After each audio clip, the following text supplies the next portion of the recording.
नमस्कार,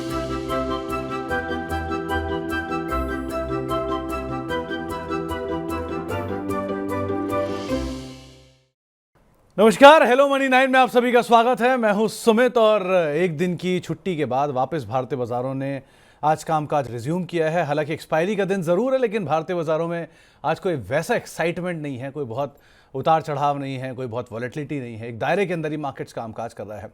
सेंसेक्स करीब 2 अंकों की बढ़त के साथ ट्रेड करता हुआ, निफ्टी महज 18 अंकों की बढ़त के साथ ट्रेड कर रहा है। निफ्टी बैंक की बात की जाए तो करीब 92 अंक नीचे निफ्टी बैंक ट्रेड करता हुआ, और मिड कैप इंडेक्स करीब 0.5% नीचे, और स्मॉल कैप इंडेक्स भी 0.5% के आसपास का डिक्लाइन दिखा रहा है। एडवांस डिक्लाइन में 900 शेयर ऐसे हैं जो कि तेजी के साथ कामकाज कर रहे हैं, और करीब 1500 शेयर ऐसे जो कि बिकवाली के साथ ट्रेड करते हुए दिखाई पड़ेंगे। हालांकि दिन एक्सपायरी का है, लेकिन फिर भी बहुत ज़्यादा इंडेक्स के अंदर स्ट्रॉन्ग मोमेंटम किसी भी साइड पे आता हुआ नहीं दिखाई पड़ रहा। ऑब्वियस रीजंस है कि हॉलीडे मूड में है एफआईज, हॉलीडे मूड में है मार्केट्स, और ईयर एंडर है, एंड धीरे धीरे मार्केट्स अपने अपने ट्रिगर का वेट कर रही है, जो कि है अर्निंग, जो कि है बजट, जो कि है आने वाले समय में ऑटो सेल्स के नंबर्स। तो इन सब पर तो बाजार की नज़र रहेगी ही। लेकिन अगले 1 से 1.5 घंटे अगर आपका भी कोई सवाल है, और इस डल मार्केट के अंदर अगर आप चाह रहे हैं अपने सवालों पर जवाब लेना, या आप कोई भी रणनीति बनवाना चाहते हैं, किसी नए निवेश पे किसी नए शेयर पे निवेश करना चाहते हैं, और उससे पहले आप अपनी रणनीति जानना चाहते हैं, तो हमारे साथ आज के जानकार मौजूद हैं और उनसे हम बातचीत करेंगे। लेकिन अगर आप इस कार्यक्रम का हिस्सा बनना चाहते हैं तो आप हमारे साथ सीधे सीधे जुड़ सकते हैं हमारे व्हाट्सएप नंबर्स पर, हमारे ईमेल आईडीज़ पर, और हमारे यूट्यूब नंबर्स पर, यूट्यूब पेज पर। 9311211874 ये हमारा व्हाट्सएप नंबर है। हमारा ईमेल आईडी है money9query@tv9.com, जिस पर आप सीधे सीधे अपना सवाल भेज सकते हैं, इस कार्यक्रम का हिस्सा बन सकते हैं। और इसके अलावा अगर आप हिस्सा बनना चाह रहे हैं तो आप YouTube के ज़रिए भी, जो कि अगले 1 से 1.5 घंटे के लिए शो लाइव रहेगा, आप सीधे सीधे अपना सवाल भेज सकते हैं, सीधे सीधे हमसे बातचीत कर सकते हैं, और तुरंत अपने सवाल का जवाब पा सकते हैं। इसके अलावा अब बातचीत करेंगे हम आज के जानकार से भी, और उनसे हम चर्चा करेंगे मार्केट्स को लेकर भी, किस तरह से वो रणनीति बना रहे हैं, कैसे रीड कर रहे हैं, इन सब के ऊपर हम चर्चा करेंगे। सीधे चलते हैं बनारस, वहाँ पर हमारे साथ जैन साहब मौजूद हैं बातचीत करने के लिए, अंशुल जैन जी। जैन साहब नमस्कार, स्वागत है कार्यक्रम में। मार्केट्स को कैसे देख रहे हो आप, क्योंकि आपकी साइड तो बहुत रश होगा, ईयर एंड है, वाराणसी अच्छा स्पॉट है, बढ़िया पिकअप भी कर रहा है, तो आपकी तरफ मार्केट्स में तो खूब रश होगा, लेकिन ये मार्केट इस समय सन्नाटे में है। क्या किया जाए बाजार में? नमस्कार सुमित जी, नमस्कार आपके सभी दर्शकों को, धन्यवाद बुलाने के लिए। देखिए, ईयर एंड है और एफआईआई छुट्टी पे है, तो वैसे भी वॉल्यूम्स कम है, ऊपर से आज एक्सपायरी है, तो और ज़्यादा वॉलेटिलिटी कंप्रेस होती हुई दिख रही है। इंडिया विक्स देखेंगे तो 13-14 की रेंज में है, तो वहाँ भी वॉलेटिलिटी मिसिंग है। तो ये सभी चीज़ एक साथ हो गई, तो मार्केट में अगले 2-3 दिन बहुत ज़्यादा कोई एक्सपेक्टेशन नहीं है। आज के सेशन में भी सुबह से देखें, अगर डेरिवेटिव स्पेस में देखेंगे, कॉल और पुट में, तो कॉल साइड में हेवियर ओपन इंटरेस्ट है। नेट बेसिस पे अगर कॉल माइनस पुट करेंगे तो नेट बेसिस पे कॉल साइड में हेवियर ओपन बिल्ड, ये मान के चलता हूँ कि जब ओपन इंटरेस्ट ज़्यादा बिल्ड होता है तो ये रिटेल साइड की बाइंग होती है, क्योंकि प्राइजेस कंटिन्यूसली फॉलिंग है और ओपन इंटरेस्ट राइजिंग है। तो ये इंडिकेशन दिखा रहा है कि मार्केट प्रोबेबली साइडवेज टू हल्का सा बेरिशी एक्सपायर होगा। हम प्रीवियस डे की रेंज के अंदर ही चल रहे हैं निफ्टी में, और बैंक निफ्टी में अगर देखें तो थर्सडे के हाई को हमने रिजेक्ट किया है, तो थोड़ी सी डाउनसाइड रह सकती है, बट कोई मेजर ऐसा वॉलीटिलिटी नहीं है कि आप उससे प्रॉफिट बना पाओ। तो बेटर है कि सिस्टम बंद करके आप दूसरी जगह एंजॉय करें। 2-3 दिन बाद जब जनवरी फर्स्ट वीक आ जाएगा, तब थोड़ी सी वॉलीटिलिटी लौटेगी, तब अगर ट्रेड करते हैं तो पैसा बनाने की पॉसिबिलिटी काफ़ी आई होगी, क्योंकि शांत मार्केट में एकदम से स्पाइक आती है, जो दोनों साइड आ सकती है और आपका स्टॉप लॉस ट्रिगर हो सकता है। तो बेटर है कि मार्केट से हॉलीडे ले लेना चाहिए। नहीं तो जैन साहब, आप कहाँ जा रहे हो हॉलीडे लेके? सर, हम लोग तो पूरा ऑफिस कल अयोध्या गया था राम मंदिर दर्शन करने के लिए, अच्छा। और प्रोबेबली 31st को पार्टी होगी। बढ़िया रहे दर्शन आपके? बहुत बहुत बढ़िया रहे सर। सर्दी थी क्या अयोध्या में?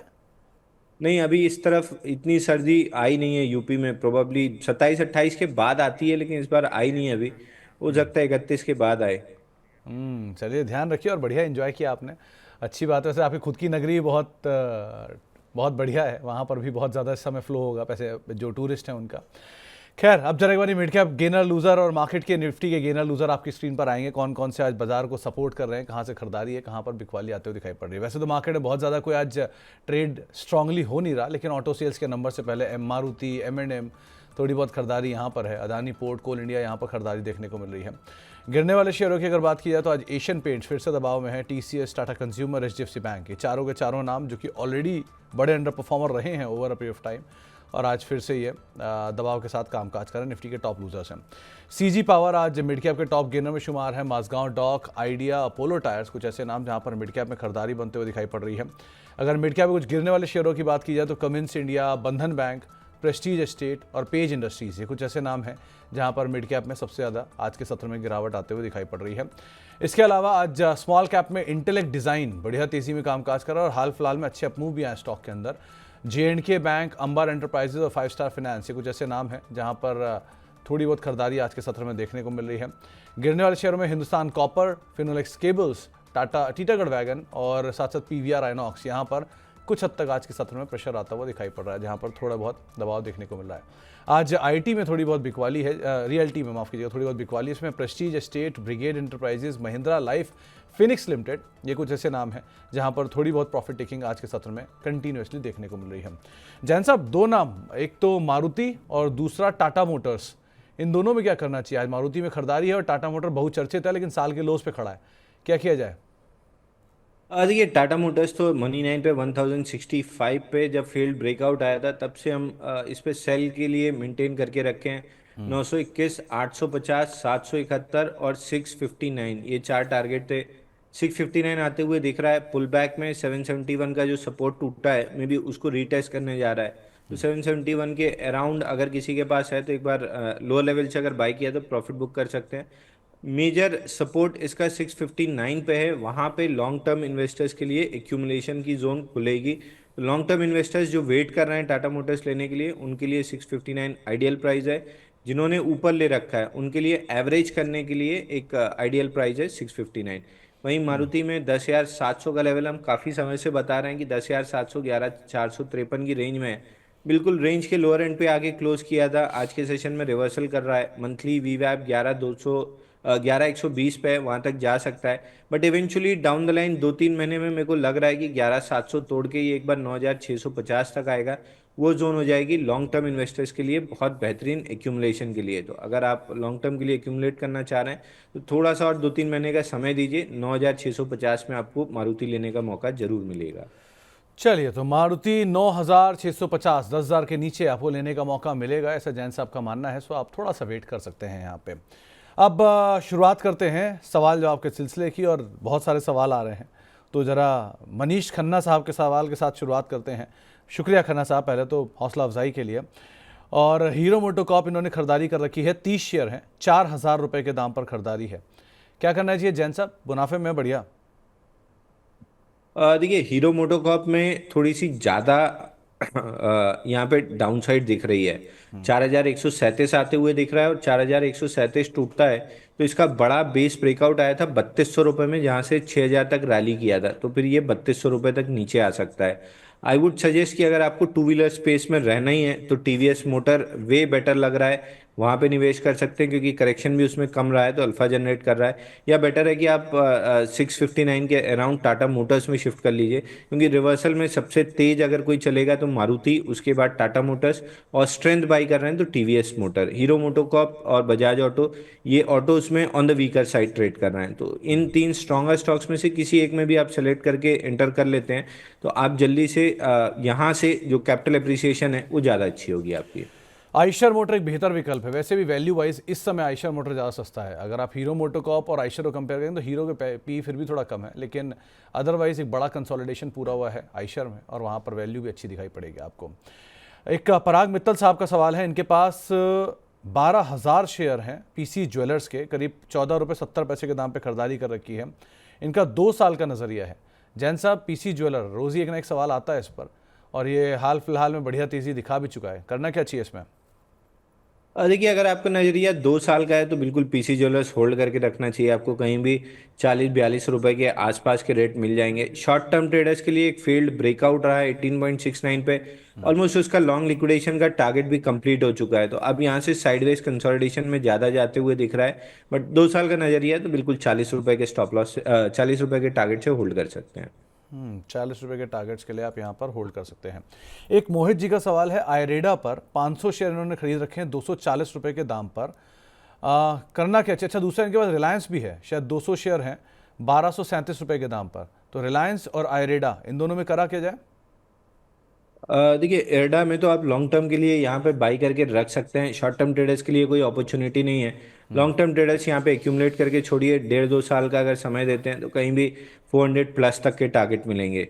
दूसरा, रिलायंस में मैं बाई सेल पे इसलिए कमेंट नहीं कर पाऊंगा क्योंकि ऑलरेडी मेरे पोर्टफोलियो में है और इसको फ्राइडे के सेशन सॉरी ट्यूसडे के सेशन में मैंने ऐड भी किया है। तो वो सेबी का 30 दिन और 5 दिन वाला जो नियम है, 30 दिन पहले और 5 दिन बाद, उसमें आता है। तो मैं बाई सेल नहीं रिकमेंड कर पाऊंगा, बट लेवल्स में आपको बता दे रहा हूँ। मेजर सपोर्ट लेवल पे है मंथली चार्ट के, और यहाँ से अगर रिवर्सल बनता है तो ऊपर में गैप छूटा हुआ है 1465 पे। तो पहला टारगेट इसका 1465 ही बनेगा ऊपर में, जब भी ये स्टॉक चलना स्टार्ट करेगा। तो उस व्यू से अगर लॉन्ग टर्म इन्वेस्टमेंट किसी को करना है तो आइडियल प्राइजेस पे है। लेकिन जैन साहब, अगर किसी को एक जनरल सवाल हो आपका कि रिलायंस इंडस्ट्रीज में क्या दिख रहा है आपको, ना बाय ना सेल, वो सब छोड़ दीजिए, लेकिन अदरवाइज आपका एक अगर मत पूछा जाए तो क्या होना चाहिए?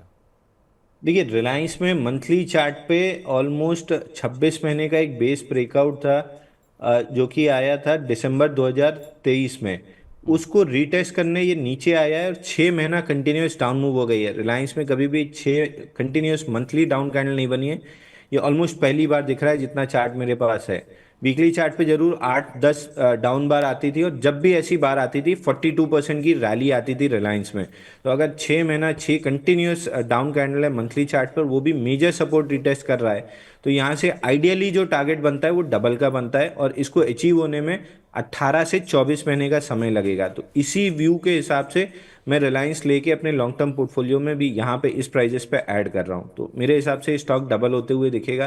ट्रेडर्स, मतलब इसमें ट्रेडिंग बेट अवॉइड करनी चाहिए। अगर आपको इतने डिस्काउंटेड प्राइस पे मिल रहा है ना, तो आपको लॉन्ग टर्म के लिए एक्यूमुलेट करके छोड़ देना चाहिए, क्योंकि ये मौके रिलायंस में बहुत कम बनते हैं। वैसे भी जैन साहब, रिलायंस के लिए बोला जाता है कि ये इन्वेस्टर्स डिलाइट है और ट्रेडर्स पेन है। सो अगर आप ट्रेडिंग करने की सोच रहे हैं तो शायद ट्रेडिंग आपको मिले भी ना, इसलिए इन्वेस्ट करके रखिए। अगर आप समय दे सकते हैं तो एक अच्छा विकल्प आपके सामने जैन साहब ने रखा भी है। एक उड़ीसा से पूर्ण बिश्नोई जी का सवाल है। वो एनआईआईटी में खरीदारी करने की इच्छा रख रहे हैं और जैन साहब आपके प्रशंसक भी हैं, तो क्या करना चाहिए इन्हें? देखिए, NIT 178 के अराउंड बहुत बेहतरीन बाई बनेगा। आज के सेशन में लो बना था 178.94, और लो डिग्री चार्ट्स पे रिजेक्शन कैंडल है, बट आई वुड वेट कि ये डेली चार्ट पे कुछ ट्रेंड शो करे, जो कि स्टार्ट करेगा 188 के ऊपर। रिवर्सल बना है, रिवर्सल में स्ट्रेंथ प्रूव होगी 188 के ऊपर, वहां पे बाई कर सकते हैं। या ऑन द डिप्स कहीं भी 178 के अराउंड लोअर डिग्री चार्ट्स पे रिजेक्शन बनता है तो फिर बाई कर सकते हैं। फिलहाल बिल्कुल बीचों बीच चल रहा है तो अवॉइड करना चाहिए। 178 पे या 188 के ऊपर, दोनों केस में बाई करेंगे 230 रुपए तक का टारगेट मिल सकता है। 230 तक का टारगेट मिल सकता है, आपको रेंज बताई गई है, उस रेंज के अंदर आप खरीदारी करेंगे। आलोक पाठक जी कई दिनों से सवाल पूछ रहे हैं लेकिन सवाल हो नहीं पा रहा है। चलिए आज उनका सवाल ले लेते हैं। उनके पास बजाज हाउसिंग फाइनेंस के 131 रुपये के दाम पर खरीदारी किए हुए शेयर हैं और 6 महीने इनका नज़रिया है। क्या करना चाहिए जैन साहब? देखिए, बजाज फिनेंस अगर आप लेके रखे हैं तो बहुत ज़्यादा आपको दिक्कत नहीं होनी चाहिए, और 6 महीने का अगर आप समय दे रहे हैं तो आप मान के चलिए कि समवेयर अराउंड आपको टारगेट 7,800 से 8,000 के बीच में मिल जाएगा। बट प्रॉब्लम ये है कि 6 महीने बाद जब ये टारगेट अचीव करेगा तो ये अपने बहुत बड़े स्ट्रक्चर के हाई पे आ जाएगा। वीकली चार्ट्स पे अगर पकड़ेंगे तो ऑलमोस्ट ये 2021 से पैटर्न बिल्ट हो रहा है, और मंथली चार्ट पे देखेंगे तो ऑलमोस्ट मंथली अगर यहाँ पे बहुत क्लियरली चार्ट्स दिख रहा है कि 38 मंथ्स निकल चुके हैं इस पैटर्न को बनते हुए। तो 8,000 का जब भी ये ब्रेकआउट देगा 12,000 तक का टारगेट बनेगा। तो 6 महीने में तो ये पैटर्न हाई टेस्ट करने आएगा। तो मैं आपको सजेस्ट करूंगा कि 6 महीने की जगह आप 2 साल का व्यू पकड़ लीजिए, आपको कहीं ना कहीं 12 से 13,000 का टारगेट मिल जाएगा। नहीं, और बजाज हाउसिंग फाइनेंस पे, ये सवाल बजाज हाउसिंग फाइनेंस पे था जैन साहब। सॉरी, बजाज हाउसिंग फाइनेंस अगर आपके पास है और 3 साल का आप समय दे रहे हैं, 2 से 3 साल का, तो आप मान के चलिए कहीं भी आपको यहाँ से डबल के प्राइजेस अगर मिल जाते हैं तो बहुत ज़्यादा सरप्राइज नहीं होगा। बजाज हाउसिंग फाइनेंस उन चुनिंदा कंपनीज में से है जो 25-30% एनुअली ग्रो करती है। अगर ऐसी कंपनी आपने लेके रख ली है तो रोज रोज प्राइस देखने की जगह डीमैट में डाल के भूल जाइए इसको। तो आप इसको रोज रोज भाव मत देखिए और इसको लंबी अवधि के लिए लेकर रख दीजिए, वो आपके लिए ज़्यादा बेहतर रणनीति होगी इंस्टेड ऑफ रोज भाव देखने के लिए। समय लगेगा लेकिन यहाँ पे पैसा बन सकता है। एक रवि जी का सवाल है। इनके पास पार्श्वनाथ के शेयर हैं 24 रुपये के दाम पर 2300 शेयर। एक बहुचर्चित शेयर रहा एक समय पर, बहुत समय बाद वापस नाम सुन रहा हूँ आज। क्या करना चाहिए इसमें?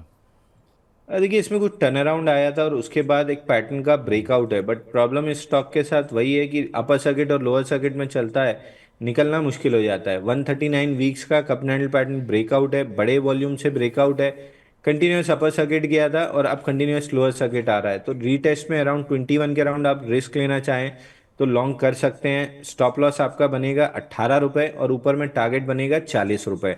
बट चूंकि अपर सर्किट लोअर सर्किट वाला काउंटर है, एंट्री एग्जिट दोनों बहुत मुश्किल होती है, तो हम जनरली अपने क्लाइंट्स के लिए ऐसे स्टॉक अवॉइड कर देते हैं। तो ऐसे शेयरों में एक सबसे बड़ा फ्लॉ जो आपको जैन साहब ने अभी भी बताया कि इसमें एंट्री और एग्जिट मुश्किल है। चलिए एंट्री तो फिर भी एक नॉच हल्की होती है, लेकिन एग्जिट तो बहुत ही मुश्किल होता है। तो ज़रा ध्यान संभल के काम करिएगा। Circuit goes up, circuit goes down, ऐसे शेयरों में ज़रा बचना मुश्किल होता है, तो उस चीज़ को आप ध्यान रखिएगा। एक डेयर डेविल साहब हैं, वो पूछ रहे हैं कि केफिन टेक में 1030 रुपये के दाम पर 100 शेयर हैं, क्या ये और खरीदारी कर सकते हैं 3 से 5 साल के लिए, कंसीडरिंग कि ये शेयर रोज़ रोज़ नए हाई बना रहा है? देखिए के फिनटेक मनी 9 पे हमने ब्रेकआउट प्ले किया था 1183 रुपये में, 1500 का टारगेट था, उसको टेस्ट कर लिया है। बट टेस्ट करने के बाद जो प्रॉफिट बुकिंग आनी चाहिए या जो वॉल्यूम अंदर डाउन साइड दिखना चाहिए रेड कैंडल पे, वो कंप्लीटली मिसिंग है। यानी ये अपने मोमेंटम को कैरी फॉरवर्ड कर रहा है, और अगर आप थोड़ा सा यहाँ से मोमेंटम चेज करते हैं तो स्टॉप लॉस अब यहाँ से मॉडिफाई कर लीजिए 1500 रुपये का, और ऊपर में 1750 से 1800 की जोन में एक बार चाहें तो प्रॉफिट बुक कर सकते हैं, या चाहें तो दोबारा वहाँ पे सवाल पूछ लें। बट बेटर ऑप्शन ये होगा कि 1750 के आसपास से अपनी क्वांटिटी पील ऑफ करना स्टार्ट कर देना चाहिए। जी, चलिए, तो आपको रणनीति बताई गई है, आप उसके हिसाब से आप अकॉर्डिंगली फॉलो कर सकते हैं कि फिनटेक वैसे एक बढ़िया रनअप दिखा भी रहा है। हमारे साथ अब रितेश हमारे जुड़े हैं नई दिल्ली से बातचीत करने के लिए। रितेश जी नमस्कार। नमस्कार सुमित सर। नमस्कार रितेश जी, क्या हाल चाल है आपके? बढ़िया सर। मैं अंशुल सर को रेगुलर फॉलो करता जी। हूँ और मेरा सवाल है कि मेरे पास गुजरात टूल रूम के 1400 शेयर हैं 14 रुपए के रेट पे। ओके, और ये खरीदारी कब की और आपने? अजय, खरीदारी कब की आपने? खरीदारी कब ये की थी? ऑलमोस्ट 1.5 महीने से ऊपर हो गए। ओके, और कोई खास वजह रितेश जी इसको लेने की? और मेरे एक एक्सपर्ट ने मुझे बोला था फॉर द शॉर्ट टर्म के लिए। शॉर्ट टर्म के लिए? Yes sir. ओके। और सेकंड मेरा ये है कि टाटा ग्रुप का कौन सा स्टॉक सेमीकंडक्टर के मैन्युफैक्चरिंग में इन्वॉल्व है? सर टाटा ग्रुप की एक अनलिस्टेड आर्म है वैसे तो सेमीकंडक्टर के कामकाज में इन्वॉल्व, जो टाटा मतलब लिस्टेड नहीं है वो, लेकिन अगर आप फिर भी इस ग्रुप की किसी कंपनी को देखना चाह रहे हैं जो कुछ हद तक सेमीकंडक्टर के कामकाज में है, तो उसमें टाटा एलेक्सी, टाटा टेक, टीसीएस और टाटा कम्युनिकेशन, ये चारों उस कारोबार के इर्द गिर्द घूमते हैं। हालांकि ये डायरेक्टली इन्वॉल्व नहीं है, लेकिन ये इर्द गिर्द ज़रूर घूमते हैं। बाकी अपने जानकार से हम इसके ऊपर राय ज़रूर लेंगे। सो जैन साहब, क्या करना चाहिए? पहले तो गुजरात टूल रूम इन्होंने 14 रुपये के दाम पे खरीदारी कर रखी है और अब 14.5 के आसपास ही है। एकाएक में प्रॉफिट का नंबर इंप्रूव है, तो इनके एक जानकार ने खरीदारी की राय दी है। आप कितना सरोकार रखते हो इससे? दूसरा, टाटा ग्रुप का कोई नाम जो आपको सही लग रहा हो सेमीकंडक्टर कारोबार से रिलेटेड? देखिए सुमित जी, इतने साल से आप भी बाजार में, आप सामने चार्ट देख ही रहे होंगे तो आपको क्लियर समझ में आ रहा होगा कि ये पंप एंड डंप वाला काउंटर था। लगभग 10-20 पैसे से उठा के 44 तक ले गया और वहां से वापस डंप करते हुए नीचे आया था 12 रुपये, और वहां से 12-14 की रेंज में है। हालांकि इस रेंज में वॉल्यूम बहुत हाई है, नंबर्स कुछ सुधरते हुए दिख रहे हैं, तो मे भी ये काउंटर आपको 20-21 रुपये तक मिल सकता है। बट क्या मैं ये काउंटर में बाई करूंगा? मैं पर्सनली इस काउंटर में कभी पैसा नहीं डालूंगा। तो ऑब्वियसली मैं आपको भी सलाह यही दूंगा कि बेटर है एग्जिट करके क्वालिटी नेम्स में जाइए। वहाँ अगर स्टॉप लॉस ट्रिगर भी होता है तो एटलीस्ट ये रहेगा कि आपकी कैपिटल प्रोटेक्टेड रहेगी। यहाँ अगर ये नेक्स्ट लेग लोअर सर्किट मारना चालू किया तो आपको एग्जिट का भी मौका नहीं मिलेगा। तो मैं ऐसे शेयर में ना इन्वेस्ट करता हूँ, ना मैं सलाह देता हूँ। आपके लिए बेटर है कि आप निकल के किसी अच्छे शेयर में चले जाएं। और जहाँ तक सेमीकंडक्टर की बात है, सेमीकंडक्टर मेरे ख्याल से जैसा आपने बताया लिस्टेड कोई कंपनी नहीं है, लेकिन टाटा टेक के अराउंड काफ़ी बस था कि इसमें सेमीकंडक्टर वाला इसकी सब्सिडरी है जो अनलिस्टेड है, उसमें शायद हो रहा है। तो एक टाटा टेक आप देख सकते हैं। बट फिलहाल चार्ट में जो चारों नाम आपने लिए हैं उनमें से किसी में भी ऐसी स्ट्रेंथ नहीं है कि फ्रेश बाई रिकमेंड किया जाए। इनमें थोड़ा सा 3-4 महीने का समय लगेगा बेस बनने में, उसके बाद जरूर टाटा टेक में आपको एक बाइंग की अपॉर्चुनिटी मिलेगी। तो इस शेयर पर नज़र रखिए। स्ट्रेंथ 962 के ऊपर बनेगी या फिर कोई नया बेस बने तब ब्रेकआउट पे बनेगी। तो ध्यान संभल के इस तरह के शेयरों में काम किया करिए जो 2 डिजिट या 1 डिजिट में काम कर रहे हैं। बहुत साफ सी बात, जैन साहब भी सरोकार रखते होंगे इससे, कि अगर कोई शेयर 1 रुपये, 2 रुपये, 5 रुपये, 10 रुपये, 15 रुपये है तो कोई वजह होगी तभी वो उस दाम पर है, वरना वो रिलायंस के दाम पे क्यों नहीं है, या टीसीएस के दाम पे क्यों नहीं है, एमआरएफ के दाम पे क्यों नहीं है। कुछ तो नंबर में भी सपोर्टिव होना चाहिए, इसलिए वो दाम दिखे ना। तो इस चीज़ को भी आप एक बार पढ़ लीजिए, समझ लीजिए, नंबर्स देख लीजिए, उसके बाद फैसला लीजिए, वो ज़्यादा बेटर रहेगा। चलिए, हमारे अगले दर्शक भी मौजूद हैं, उनसे भी हम बातचीत कर लेते हैं। बाबू साहब, शिव बाबू जी हमारे साथ मौजूद हैं। शिव साहब नमस्कार। जी सर, नमस्कार सर, धन्यवाद सर। नमस्कार शिव साहब, धन्यवाद आपका भी कॉल करने के लिए। सवाल पूछिए। सर मेरा क्यूज पर है सवाल सर, अभी आया था जो कुछ चांस है बढ़ने के, तो मैंने लिए थे 100 शेयर पे। और कितना समय और दे सकते हैं हाँ, इसको? तो सर 1 साल के लग गए।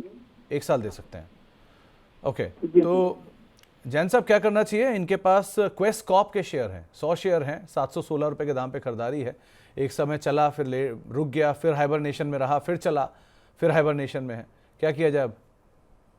देखिए, क्वेस्ट कॉर्प में नंबर सुधरते हुए दिख रहे हैं। अगर लास्ट ईयर के रिजल्ट्स देखें तो 4 रुपये 30 पैसे के आसपास ईपीएस ग्रोथ आती थी। लास्ट मार्च, जून और सितंबर क्वार्टर में 6 रुपये 30 पैसा, 6.90 और 6.10 का ईपीएस दिया है। तो ईपीएस बेस ऊपर की तरफ शिफ्ट हो रहा है, लेकिन लास्ट क्वार्टर में जो रिजल्ट आए थे काउंटर ने उस हद तक रिएक्ट नहीं किया जैसा करना चाहिए था। तो मे बी ये हाइबरनेशन जो साइडवेज मूव है, थोड़ा सा और 3-4 महीने चले, बट ओवरऑल स्ट्रक्चर पे चार्ट अच्छा लग रहा है। 925 रुपये तक ऊपर आ सकता है। बहुत जल्दी अगले 3 महीने में तो नहीं आएगा, लेकिन थोड़ा समय लगा के 925-930 की रेंज तक आएगा। और अगर उसके ऊपर ब्रेकआउट दिया तो ये अपना ऑल टाइम हाई क्रॉस कर देगा। तो फिलहाल के लिए ये मान के चलिए कि 6 महीने में एक उम्मीद रखिए कि 928-930 तक आपके टारगेट मिल सकते हैं। तो 6 महीने में 928-930 तक के टारगेट्स आ सकते हैं। सो आप बने रहिए, लेकिन नंबर्स पे नज़र रखिएगा, चीज़ों पे नज़र रखिएगा, ग्रोथ पे नज़र रखिएगा, फिर फैसले लेते रहिएगा। लखनऊ चलते हैं, वहाँ पर हमारे साथ बातचीत करने के लिए उमेश जी मौजूद हैं। उमेश जी नमस्कार। नमस्कार अंशुल जी। नमस्कार। हम आपका शो रेगुलर देखते हैं। थैंक यू मेरे सर, पिताजी लेकिन आर्मी विपुल नहीं है, में मैं आए सुमित थे, हूँ। तो उनको हिंट दिया था ट्रेंट, उन्होंने 50 शेयर्स खरीदे हैं 8200 के रेट पे। आपने ट्रेंट के शेयर खरीदे हैं 82 रुपये के दाम पे, राइट? जी सर। तो पांडे जी, इतनी ऊपर जाके खरीदारी करने की वजह कोई खास थी क्या? हमें सलाह दी गई थी एक जानकार के द्वारा।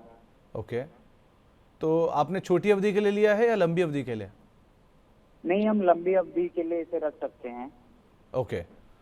जैन साहब, क्या करना चाहिए? 8200 रुपये के दाम पर खरीदारी की है। ट्रेंड की क्वालिटी पे तो कोई सवाल नहीं है, लेकिन भाव यहाँ पे बड़ा कंसर्न है कि जहाँ पे इन्होंने खरीदारी की है वो इसके ऑल टाइम हाइस के आसपास ही है। क्या करना चाहिए?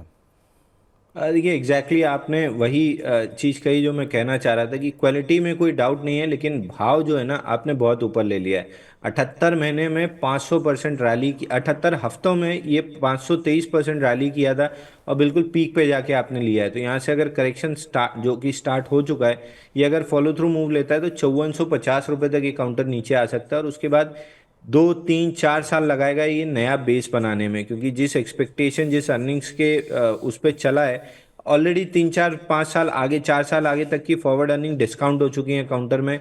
तो मेरे को लगता नहीं कि अगर अर्निंग्स उसी रफ्तार से चलती रही तो भी 4 साल आगे की डिस्काउंटेड है, प्राइस्ड इन है, तो आपको कुछ मौका मिलेगा नहीं। जो बजाज फाइनेंस में हुआ था, 4 साल आगे की अर्निंग्स तक उसने डिस्काउंट कर लिया, अब 3.5 साल हो गए साइडवेज पड़ा हुआ है, जबकि रिजल्ट्स अच्छे आ रहे हैं। तो वही चीज़ इसमें होती हुई दिख रही है। हाई लाइकली है कि 5450 तक आ सकता है। तो बेटर है आप एग्जिट करके एक बार अपना लॉस बुक कर लें और एग्जिट कर लें। नीचे में 5500 के राउंड आप जरूर लॉन्ग टर्म के लिए इन्वेस्ट कर सकते हैं। तो थोड़ा सा पांडे जी, आपने महंगा शेयर उठा लिया है। कंपनी में कोई खराबी नहीं है, अगर आप समय दे सकते हैं तो आप ज़रूर बने रहिए, लेकिन जब नीचे कहीं मिल जाए 5400-5500 और आपको पेशेंस है तो आप वहाँ पर ऐड कर सकते हो। अभी के लिए एटलीस्ट आप वेट करो कि अभी हो सकता है थोड़ा डाउन साइड रहे, क्योंकि ऑब्वियस ही बात है, एक बहुत बड़ी तेज़ी दिखा चुका है, तो थोड़ा हल्का होना तो बनता भी है यहाँ पे। आगे बढ़ते हैं और हमारे साथ जो अगला सवाल आया है वो है MJ व्लॉग जी का। इनके पास लेमन ट्री के शेयर हैं 147 रुपये के दाम पर। क्या करना चाहिए? देखिए, लेमन ट्री आप होल्ड कर सकते हैं। स्टॉक में एक ब्रेकआउट बन रहा है, बना नहीं है, बन रहा है। वीकली चार्ट पर रनअवे मूव के साथ स्विंग हाई पे आया है। 2-3 हफ्ते कंसोलिडेट करके जब भी ये 155-160 की जोन निकालेगा काउंटर में कहीं भी 210 रुपए तक की रैली आ सकती है। अगले 3-4 हफ्ते कंसोलिडेशन में निकलेगा, उसके बाद ब्रेकआउट बनता है 210 रुपए बहुत आराम से देगा ये काउंटर। बने रहिए यहाँ पर। 210 रुपये तक की चाल आ सकती है। वैसे भी second half of the year आमतौर पे होटल स्पेस के लिए काफ़ी अच्छा होता है। मनीष खन्ना साहब का एक सवाल है, डिक्सन टेक के 20 शेयर हैं 2200 रुपये के दाम पर। तो जैन साहब, मुनाफा कैपिटल सब तो निकल चुका है इनका, क्या करना चाहिए अब इसमें? देखिए, एक बार के लिए अब आपको एग्जिट कर लेना चाहिए। वीकली चार्ट पे शूटिंग स्टार बना है और एकदम 5 अप कैंडल के बाद बिल्कुल वर्टिकल मूव जाने के बाद बना है। तो आपको एक बार मौका मिल रहा है निकलने का, निकल जाइए। अगर इसमें करेक्शन स्टार्ट होता है तो पहले ये 15,500 तक आएगा, और अगर वो लेवल नहीं प्रोटेक्ट हुआ तो ये डीपर करेक्शन में समवेयर अराउंड 11,000 तक निकल जाएगा। एक बार के लिए प्रॉफिट बुक कर लीजिए। बहुत हार्ड और शार्प रनअप रहा है बिना किसी प्रॉफिट बुकिंग के। First round of profit booking दिखना स्टार्ट हुई है, आपको मौका मिल रहा है, एक बार एग्जिट कर लीजिए। तो एक बार को निकल सकते हैं, पूरा नहीं तो पार्शियल से ही कैपिटल निकाल लीजिए, आधा मुनाफा निकाल लीजिए, जैसे आप चाहें, लेकिन थोड़ा हिस्सा निकाल लीजिए ताकि आप को रिग्रेट ना हो कभी ये नीचे आए तो। अब हितेश जैन साहब हमारे साथ मौजूद है बातचीत करने के लिए। जैन साहब नमस्कार। सर नमस्कार। नमस्कार सर, जैन कैसे हैं साहब? आप? बहुत बढ़िया जैन साहब, आप बताइए क्या हाल चाल है आपके? बस सर ठीक ठाक। सर मेरे पास अल्काइल अमाइन के 10 शेयर हैं 2650 के रेट पे, और मैं लास्ट 3 ईयर से होल्ड कर रहा हूँ इसको, और मैं इसको अभी एवरेज कर सकता हूँ। मैं लॉन्ग टर्म इन्वेस्टर हूँ सर। लॉन्ग टर्म इन्वेस्टर हैं, 3 साल से होल्ड कर रहे हैं, तो 3 साल में मुनाफा भी देखा होगा आपने जैन हितेश जी? नहीं, मेरे को मतलब सेल करना नहीं चाहता था मैं मतलब उसको मतलब होल्ड करके ही रखना चाहता था। ओके, चले, लेकिन एक अच्छी चीज़ ये कि प्रमोटर की तरफ से भी रिसेंटली कुछ बाइंग होते हुए दिखाई पड़ी अल्काइल अमाइन में। सो एक अच्छा ट्रिगर तो यही बन रहा है स्टॉक के लिए कि अगर आप खरीदारी करना चाहते हैं तो प्रमोटर जहां बाय करता है वो वैसे ही अच्छी चीज़ है, और साल के निचले स्तरों के आसपास प्रमोटर बाय कर रहा है।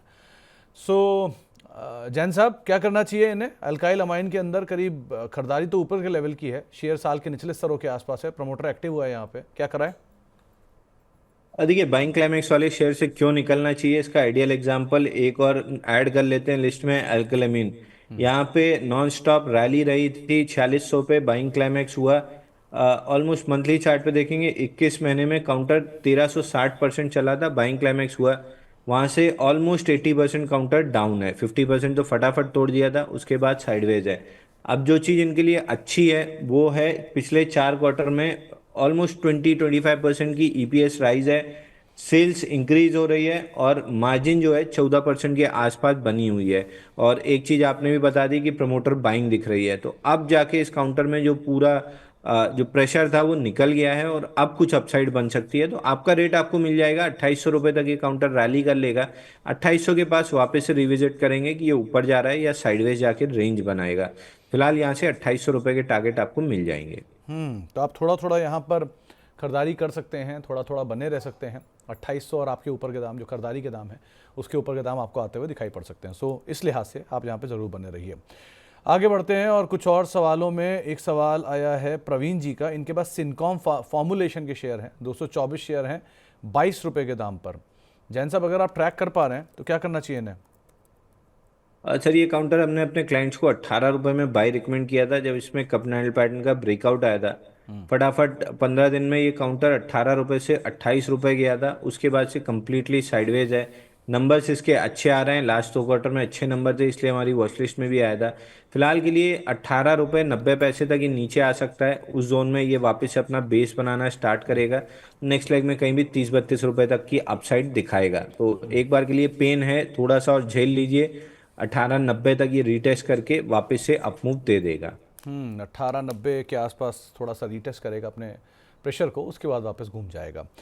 कपिल जी हमारे साथ मौजूद हैं बातचीत करने के लिए। कपिल जी नमस्कार। हाँ जी नमस्कार सर। नमस्कार कपिल जी, कहाँ से बोल रहे हैं आप? सर अयोध्या से बोल रहे हैं, जय सीताराम। अच्छा, आपको ये अंशुल जी मिले नहीं है? कल अयोध्या में थे। सर मिले नहीं, इन्होंने बताया नहीं, पता नहीं चल पाया सर। नहीं, अगली बार आए तो वहीं पकड़ लीजिएगा ताकि एक आध सवाल क्या पूरा पोर्टफोलियो दिखा लीजिएगा इनको आप। अरे देखो एकदम सर, खबर होती ना तो सर पहले इनके साथ ही होता, कल तो हॉलीडे भी था हमारा।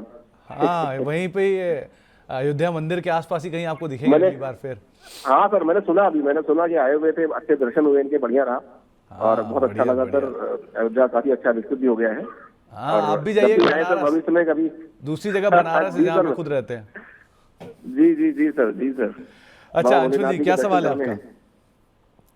सर ये हमारे पास ईज माई ट्रिप के 2000 शेयर हैं सर, स्प्लिट होने के बाद 22 रुपए का रेट आ गया है।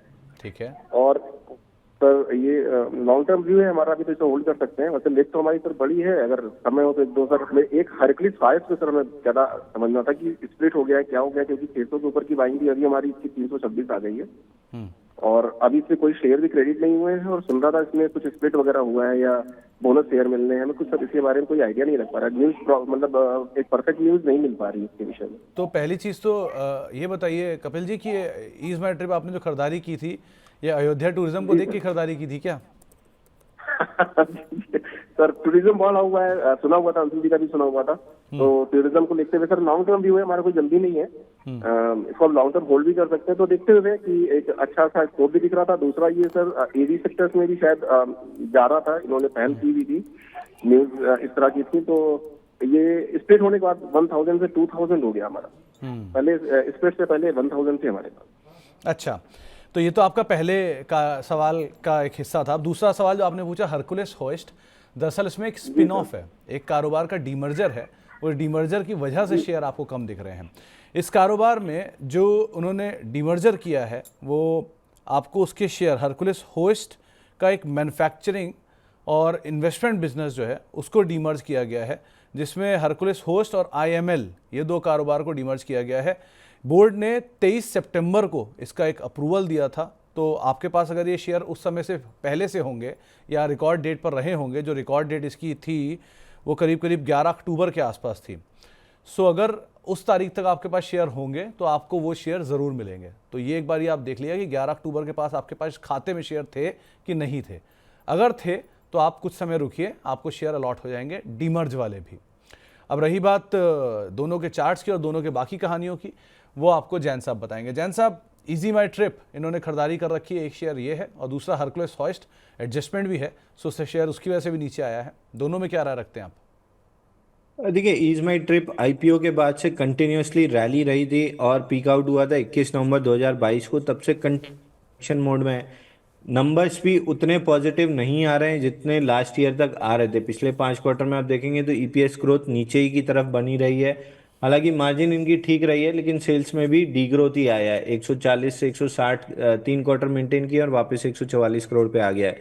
तो बिजनेस भी उतना परफॉर्म नहीं कर रहा है और प्रॉफिट भी उतनी नहीं आ रही है। चार्ट में भी उतनी स्ट्रेंथ नहीं है। हालांकि काफ़ी बीट एंड डाउन काउंटर है, तो एक जिसको हम डेड कैट बाउंस या पुल बैक रैली कहते हैं, वो समवेयर अराउंड 20 रुपये 50 पैसे तक आएगी। वहाँ पे आके आप एक बार सवाल पूछ लीजिएगा। तब तक एक आध दो क्वार्टर के नंबर भी आ चुके रहेंगे। अगर कहीं कुछ सुधार दिखा तो फिर इसको मोमेंटम कैरी फॉरवर्ड करेंगे, नहीं तो 20-50 के आसपास आपको एक बार एग्जिट करना पड़ेगा। तो 20-50 आगे क्या करता है ये 20-50 पे डिसाइड करेंगे। फिलहाल के लिए 20-50 आने की उम्मीद एक बार रख सकते हैं। हरक्लिस टायर में एक बार चार्ट पीक आउट लग रहा है, लेकिन स्पिन ऑफ हुआ है बिजनेस, तो चार्ट इतने मेरे पास क्लीन नहीं है। बट एक बार के लिए लग रहा है कि जितना चार्ट अवेलेबल है मोस्ट लाइकली 180 तक ये डाउन मूव दे सकता है। चार्ट बहुत अच्छा तो नहीं लग रहा है। तो दोनों पे ही आपको राय दी गई है, आप उसके हिसाब से फैसला ले सकते हैं। और अगर बीच में ईज माई ट्रिप चला और उस समय जैन साहब वहीं हुए तो आप उनको वहीं पकड़ के अयोध्या में लगे हाथ पूछ भी लेना, करना क्या है इसमें। अब आगे बढ़ते हैं और हमारे साथ नालंदा से अगले दर्शक मौजूद हैं बातचीत करने के लिए, और उनसे हम चर्चा करेंगे उनके सवाल को लेकर भी और किस तरह की रणनीति वो बना रहे हैं। सर नमस्कार, स्वागत है आपका कार्यक्रम में। क्या सवाल है आपका?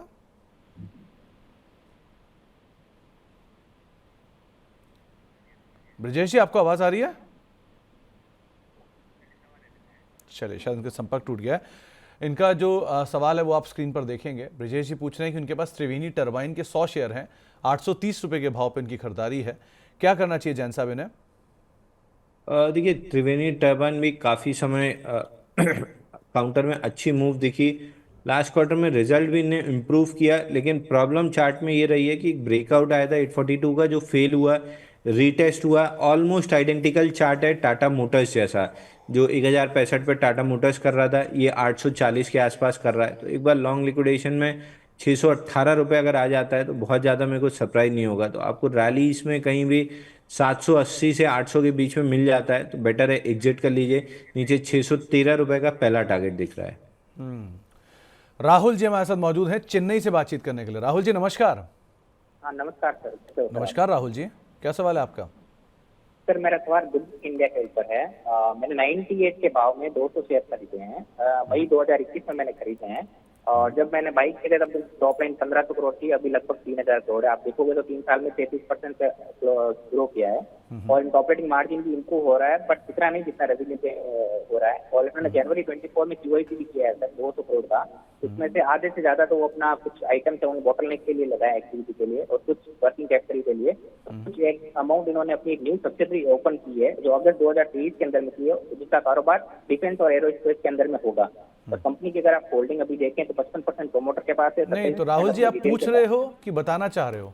नहीं, मैं इतना पूछने के बाद आपसे यही पूछना है सर कि मैं इसमें और इन्वेस्ट कर सकता हूँ या नहीं कर सकता हूँ सर। तो राहुल जी आपने 98 रुपए का शेयर खरीदा, ऑलरेडी वो शेयर आपको 10 टाइम्स कैश प्रॉफिट दे रहा है, फाइन। हाँ जी सर। आपके पास ठीक ठाक सब्सटेंशियल गेन भी है। आप खुद देख रहे हो कि इस कंपनी की ग्रोथ किस तरह की और QIP किस दाम पर आ रहा है। अगर QIP के दाम में अच्छे नाम उस लेवल पर आ रहे हैं, यानी कि 1000-1100 के दाम पर भी अच्छे नाम आ रहे हैं, तो ऑब्वियस सी बात है वो और बड़ी फ्यूचर ग्रोथ देख ही रहे होंगे। आपने इस कंपनी की जब खरीदारी की होगी तब करीब करीब कंपनी की जो सेल्स थी वो मोटा मोटा 900 करोड़ रुपए के आसपास थी, और आज जिस कंपनी की जो सेल्स है वो रफली 3700 करोड़ रुपए के आसपास है। तो आपकी सेल भी उस समय से लेकर अब तक 3.5-4 गुना के आसपास बढ़ चुकी है। सो आपने खुद ही इस कंपनी को ग्रो होते हुए देखा है, तो आपसे अच्छा जज कौन होगा जिसने खुद ही 98 के दाम पे इसमें शेयर में आइडेंटिफाई किया है। अब कंफर्मेशन किस चीज़ का आप चाह रहे हो कि आप ऑलरेडी 10 टाइम्स गेन पर हो। सो यहाँ या तो सेफ साइड ये है कि कैपिटल निकाल लो और बाकी शेयरों में बने रहो जो फ्री के हैं, या आप पूरी पोजीशन को होल्ड करो। मेरी एक ही क्वेश्चन था सर, जब मैंने लिया तब 60 के पी पे था, अभी ये 20 के पी है, बट जनरली आप सेक्टर वाइज देखें तो 30 से 60 पी है, तो मैं सोचा और एडिशन कर लूँ क्या, वो मेरा। ओके, तो दुविधा है जैन साहब, क्या करना चाहिए? इन्होंने पढ़ाई तो अच्छी की है इस कंपनी में और निवेश भी सही लेवल पे किया है, गेन भी 10 टाइम कर चुके हैं, लेकिन मतलब अभी भी और ज़्यादा इन्हें चाहिए था, तो क्या करना चाहिए?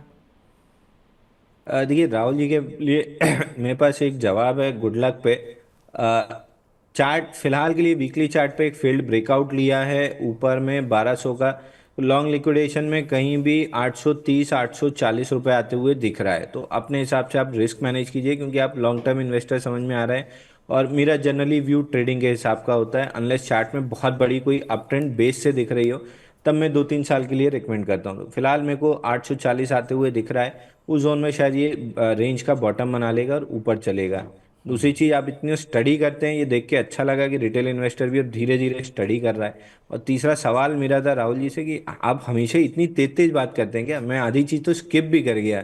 मैं सुमित जी की तारीफ करूंगा कि आप इतनी जल्दी समझ भी लिए उनकी बात को। नहीं जैन साहब, अपने साथ क्या है कि बहुत रोज़ खुद इतनी कंपनियां पढ़ता हूँ, तो गुड लक को मैं बहुत सालों से ट्रैक भी कर रहा हूँ। ये गुड लक स्टील होती थी पहले, बाद में गुड लक इंडिया इसका नाम हुआ, और इसे खुद की इन्वेस्टमेंट वैल्यू बहुत अच्छी है इस कंपनी की। जो कह रहे हैं राहुल जी वो काबिल तारीफ़ है, और इन्होंने बहुत अच्छे से इस कंपनी को स्टडी भी किया है, और अच्छी बात है कि इतने समय से पेशेंटली बने भी हुए हैं, बने रहें। अब और दो इसी कोई कंपनी ऐसी आइडेंटिफाई करें जहाँ पे इतनी अच्छी वैल्यू उन्हें दिखाई पड़े, वो ज़्यादा बेटर है इंस्टेड ऑफ भागती हुई चीज़ को पकड़ने का। एनीवेज आगे बढ़ते हैं, और मयंक जी का एक सवाल आया है। इनके पास कैंपस के शेयर हैं, 269 के दाम पे खरीदारी है, क्या टारगेट रखना चाहिए? जैन साहब, पिछली बार बात हुई तब भी आपने कहा था कि ये थोड़ा बेटर नाम है कंपेरेटिवली बाकी सेक्टरी कंपनियों से, क्या करा जाए इसमें?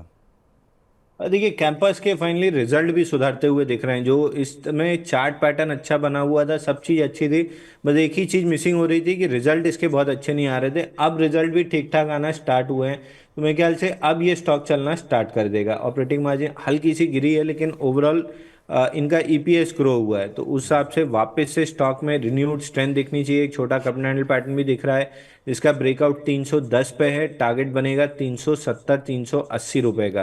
तो फिलहाल के लिए अगर आपके पास है तो रखिए, नहीं है तो 310 के ऊपर ब्रेकआउट बाय कीजिए। 380 पे रिकंसिडर करेंगे कि ये स्टॉक वहां से अटकेगा या वहां पे स्लाइस थ्रू करेगा। तो 380 आने दीजिए, फिर देखते हैं क्या करेगा।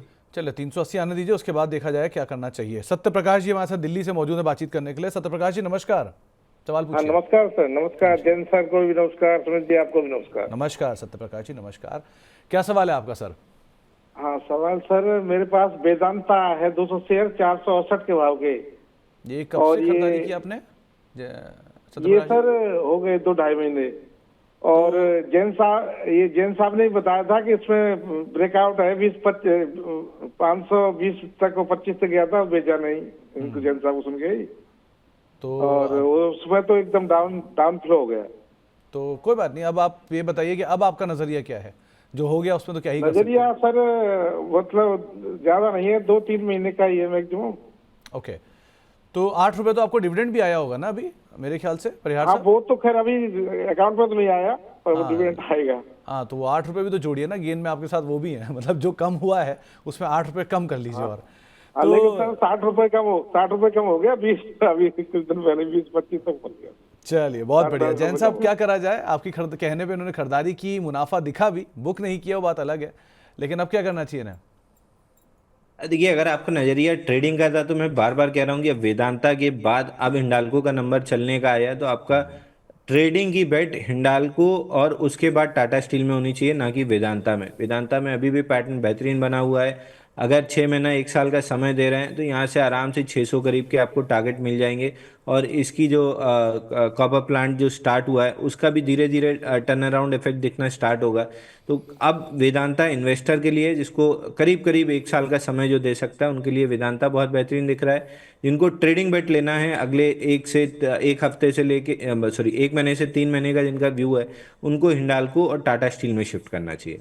ओके, तो परिहार साहब अगर आप ट्रेडर हैं तो हिंडाल्को बेहतर विकल्प है, बाकी वेदांता में बने रहना चाहते हैं तो बने भी रह सकते हैं। लेकिन एक बात ध्यान रखिए, अगर आप ट्रेडर हैं तो ट्रेडिंग करिए, इन्वेस्ट मत करिए, और अगर आप इन्वेस्टर हैं तो इन्वेस्ट करिए, ट्रेड मत करिए। दोनों का अंतर समझिए और उसके हिसाब से फैसला लीजिए, वरना दिक्कत में पड़ सकते हैं। सबिहा जी का एक सवाल आया है, इनके पास सवाल यह है कि ओएनजीसी और अदानी पावर दोनों में रिकवरी सबसे पहले किस में आएगी? इनकी खरीदारी शायद ऊपर के लेवल पे है, लेकिन दोनों में ज़्यादा चलेगा कौन सा, ये बेसिक सवाल है इनका। देखिए, ये नो ब्रेनर वाला जवाब है। आपको एनी डे अदानी पावर में बहुत जल्दी रिकवरी भी आती हुई दिखेगी और नया ऑल टाइम हाई भी बनते हुए दिखेगा। सामने में ओएनजीसी में शायद ये सालों लगा देगा, पहले बेस बनाने में, मतलब बॉटम हिट करने में, उसके बाद बेस बनाने में, उसके बाद चलने में। तो बेटर है कि अगर आपके पास ओएनजीसी है तो आप शिफ्ट कर जाइए गेल में। अगर आपको सरकारी में ही रहना है तो गेल में शिफ्ट कर लीजिए, गैस में बड़ी तेजी दिख रही है। और अदानी पावर अगर आपके पास ऊपर के रेट का है तो आपको करंट मार्केट प्राइस से एवरेज करना चाहिए। जो डिप आई थी वो बहुत बेहतरीन थी एवरेज करने के लिए, अभी भी एवरेज कर सकते हैं। 590 निकलने के बाद स्टॉक में सीधा सीधा 900 और 1200 रुपए का टारगेट खुल जाएगा। तो 590 निकलने के बाद कि इसमें तेज़ी और बढ़ सकती है, सो ज़्यादा बेटर ऑब्वियसली बात है। कभी भी अगर आप अदानी समूह को डील कर रहे हैं और उसके सामने पीएसयू है तो एनी डे अदानी समूह में ही ज़्यादा वॉलेटिलिटी रहेगी। वैसे भी अदानी एनर्जी ज़्यादा तेज़ आपको दिखाई पड़ रहा है। एक सवाल आया है प्रवीण जी का, इनके पास प्रिसीजन कैम्पशाफ्ट के शेयर हैं, करीब 360 रुपये के दाम पे खरीदारी है, क्या करना चाहिए जैन साहब इसमें? देखिए, प्रिसीजन कैम में बेहतरीन ब्रेकआउट आया है काउंटर में, ऑलमोस्ट 288 दिन का। प्रॉब्लम ये है कि स्टेप फैशन में चल रहा है, इसको वर्टिकली चले जाना चाहिए क्योंकि रिजल्ट भी अच्छे थे। तो ये दिखा रहा है कि ऊपरी स्तर से थोड़ा थोड़ा कोई ना कोई प्रॉफिट बुकिंग भी कर रहा है। बट ओवरऑल जब तक ये काउंटर 300 रुपये के ऊपर अपने आप को मेंटेन कर रहा है, हाई लाइकली है कि 450 रुपये तक जा सकता है तो आपको होल्ड करना चाहिए। 300 रुपये का स्टॉप लॉस ले लीजिए, ऊपर में 400 450 के अराउंड प्रॉफिट बुक करना चाहिए।